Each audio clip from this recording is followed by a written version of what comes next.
A derrota do Hajime aconteceu da forma mais incrível que poderia ter sido, com uma batalha que mostrou a grandiosidade do personagem.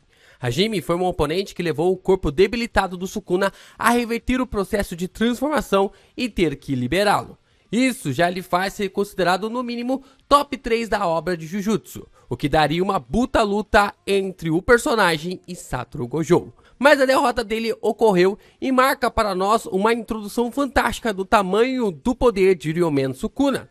Na Era Heian, vários feiticeiros extremamente fortes, podendo incluir até um dos antigos portadores dos 6 olhos, o Ilimitado, e o anjo que está na Hana, lutaram contra o Sukuna. Mas nenhum deles foi capaz de parar o Rei das Maldições. Nem a junção do clã Abe, Fujiwara e Sugawara foi capaz de pará-lo, fazendo a gente se perguntar: o que é que o Itadori mais o Higuruma podem fazer em um confronto contra o Rei das Maldições? O que os dois personagens podem criar para um combate que nem mesmo Satoru Gojo ou Hajime conseguiram fazer? Yo Geeks, aqui é o LP e você está no canal do Geek Brasil. Fiquem ligados que esse vídeo contém spoilers do mangá de Jujutsu Kaisen. Antes de a gente conversar sobre o tema do vídeo, queria falar para vocês do nosso servidor do Discord. Se você está procurando um lugar para conversar, tretar e saber um pouco mais sobre o mundo de Jujutsu, clica no link na descrição.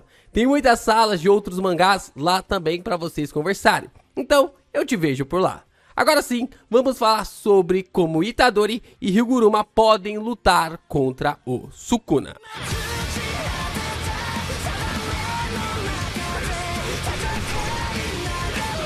As batalhas pelo fim do jogo do abate começaram, e logo de cara Gege Akutami colocou 13 capítulos de pura porradaria entre Gojo versus Sukuna. Assim, acompanhamos a derrota do professor de uma forma avassaladora e dessa forma Hajime foi para o combate, forçando o Sukuna a usar sua forma completa para ser derrotado 2 capítulos depois. E agora, quando todo mundo achava que seria a vez do Yuta, Gege coloca Itadori e Higuruma para lutar. E essa sacada do autor foi muito esperta. Ele começa as lutas com uma porradaria bem aguardada, na qual a gente estava esperando por mais de 223 capítulos. E é claro que o resultado dessa batalha levaria muitos à decepção ou não. Não importasse para que lado Gege levasse o vencedor. Se o Gojo vencesse, os fãs do Sukuna ficariam desapontados. Se o Sukuna vencesse, como foi o caso, os fãs do Gojo ficariam desapontados também. É normal uma obra levar à desilusão de alguns, principalmente depois de uma luta relacionados ali ao Gojo, um dos personagens mais queridos do mangá. Vemos então a forma como Hajime foi colocado, mostrou que ele não tinha tanto apego assim, e a forma realmente como ele foi colocado apenas na sua batalha contra o Hakari. Se o Hajime tivesse sido introduzido ainda em Shibuya, até daria para ter um pouco mais de apego ao personagem, mas não foi o caso. Pelo menos para mim. Então, o que você faz para que o hype da sua história não caia? Dê o foco para o protagonista para que ele lute contra o maior vilão da história que acabou de derrotar o maior feiticeiro da era moderna. O interessante é pensar que agora seria a vez do Yuta de lutar contra o Sukuna, na lógica das coisas. Mas pelo jeito, Gege tem planos diferentes para o seu antigo protagonista. O que faz as coisas melhorarem ainda mais com o acréscimo do Higuruma na batalha. E a gente sabe como o nosso menino Yuji brilha muito quando está lutando em dupla. Foi assim com a Nobara na primeira vez contra os fetos amaldiçoados, porque contra o Mahito só foi um trauma mesmo.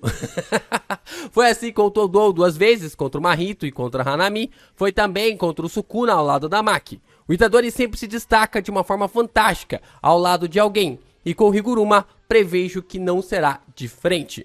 Higuruma é um prodígio no mundo Jujutsu, e no mundo normal também. As pessoas comuns lhe consideravam um verdadeiro gênio porque havia passado no exame da ordem, como se fosse aqui a OAB no Brasil, de primeira. Primeira vez que ele foi fazer a prova, ele acabou passando. Assim que o Itadori conhece ele em sua colônia, ele já começa a perceber que o Higuruma também era diferenciado. O Prota percebe que o feiticeiro já havia matado 20 competidores do jogo do abate, acumulando 100 pontos. O que aumenta ainda mais a perspectiva sobre o personagem quando vemos que ele está nesse mundo por apenas 12 semanas. Fazem apenas 12 semanas que ele está entendendo as coisas do mundo de Jujutsu Kaisen. Enquanto pesquisava sua técnica amaldiçoada, ele descobriu a expansão de domínio e as técnicas de barreira, pelo que parece sem precisar usar nenhum tutor ou sem prática nenhuma. Tudo isso através do trabalho de engenharia reversa em sua técnica de barreira. Ou seja, quando algo já existe e você analisa isso da sua existência, fragmentando-a até a sua forma inicial, entendendo o processo de trás para frente. Isso é visto na Batalha do Sukuna contra o Gojo no capítulo 225, que só de olhar o domínio amplificado, o Higuruma acredita que consegue aprendê-lo.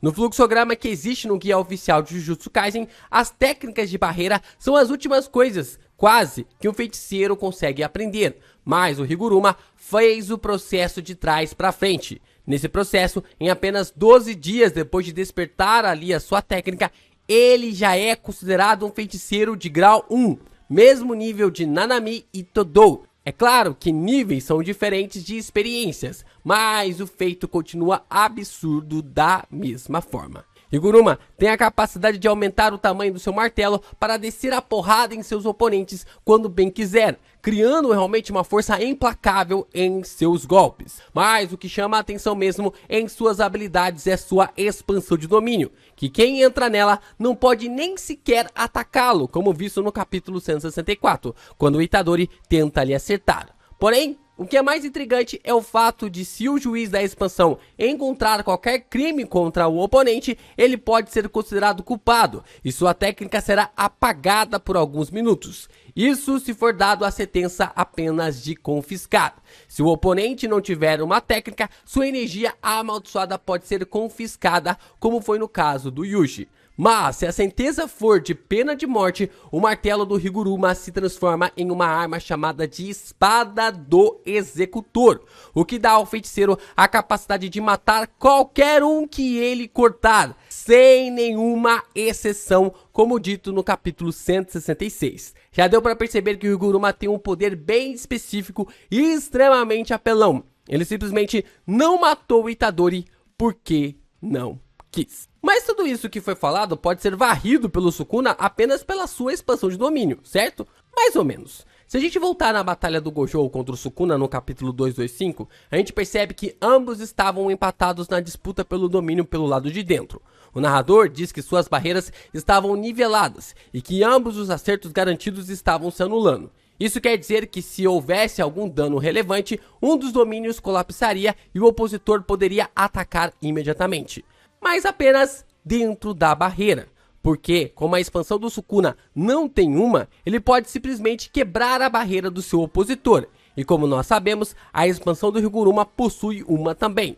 Então, por mais que os dois expandam seu domínio e por algum milagre o personagem esteja empatado com o Ryomen, ele pode perder na disputa de domínio por causa dos cortes que vêm do lado de fora da barreira. Mas é por isso que Higuruma é diferenciado, porque sua barreira tem um acerto garantido inofensivo. E se as regras do Hakari funcionarem em sua barreira também, isso quer dizer que a barreira do Higuruma inicializará na frente do Sukuna, e assim ele pode vencer a disputa.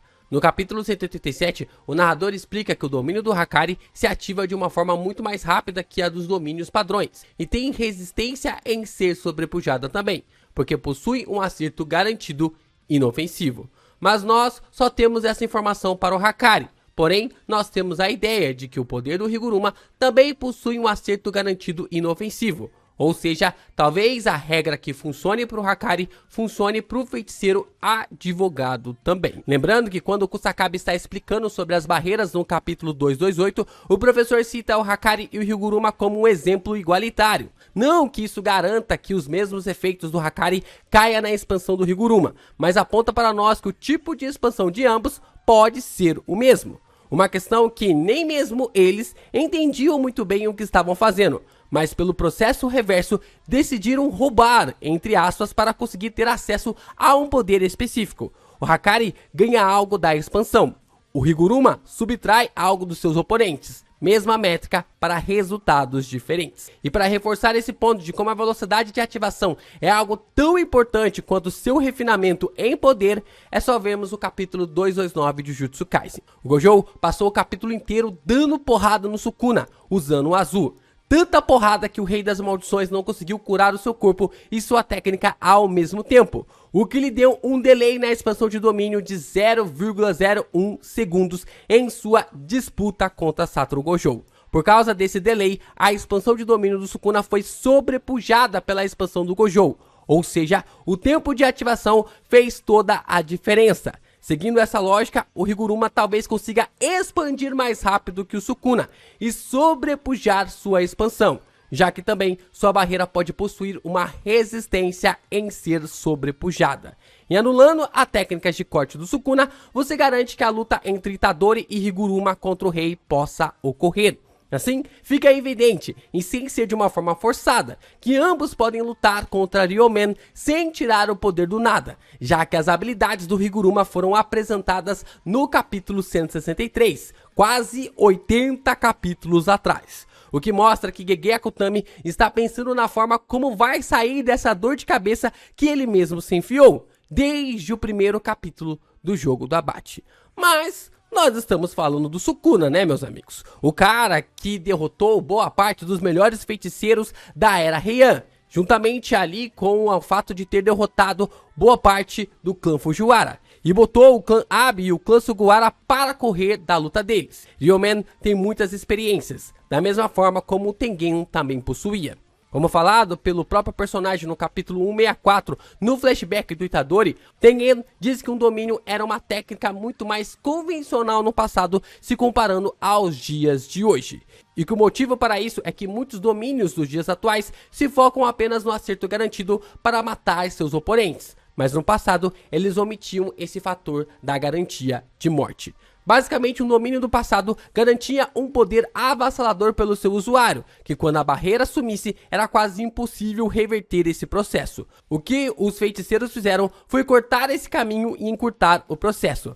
Para que eu vou esperar a barreira dar um efeito no meu oponente, ou dar um efeito em mim, se eu posso matá-lo dentro dela? Por isso, os feiticeiros começaram a se focar no acerto garantido, mas esqueceram que as barreiras sem esse efeito também possuem suas vantagens. É o famoso ditado: em terra de cego, quem tem um olho é rei. Se todo mundo usa um acerto garantido em suas expansões, e se eu usar um inofensivo, isso me garante uma vantagem contra meus oponentes em velocidade e resistência teoricamente. Mas a questão é que o Sukuna provavelmente viu isso acontecer muitas e muitas vezes, da mesma forma que o Tengen, e esse tipo de expansão não é novidade nenhuma para ele. No caso, para isso, ficará a grande questão sobre a disputa de domínio entre ambos. Se o Sukuna fizer a mesma coisa que o Gojo fez contra o Jogo e expandir a sua expansão dentro da barreira do Higuruma, ele pode sobrepujar a expansão do feiticeiro.